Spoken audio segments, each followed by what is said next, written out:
Is Crimea lost to Russia for good? Yep, it's gone, gone. What are the implications for Ukraine? This is in many ways the most important part of my talk, and I'll just take 2 or 3 minutes, then we can go to Q&A.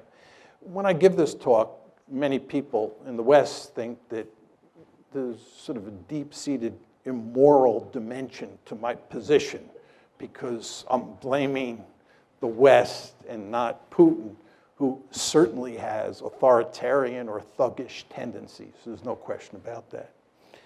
But I actually think that what's going on here is that the West is leading Ukraine down the primrose path. And the end result is that Ukraine is going to get wrecked.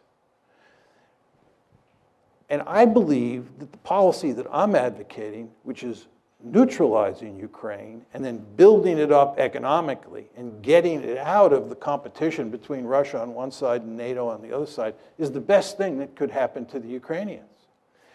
What we're doing is encouraging the Ukrainians to play tough with the Russians. We're encouraging the Ukrainians to think that they will ultimately become part of the West because we will ultimately defeat Putin and we will ultimately get our way. Time is on our side. And of course, the Ukrainians are playing along with this. And the Ukrainians are almost completely unwilling to compromise with the Russians and instead want to pursue a hardline policy.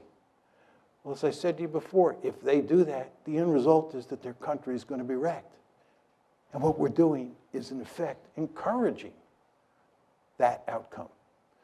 I think it would make much more sense for us to work to create a neutral Ukraine.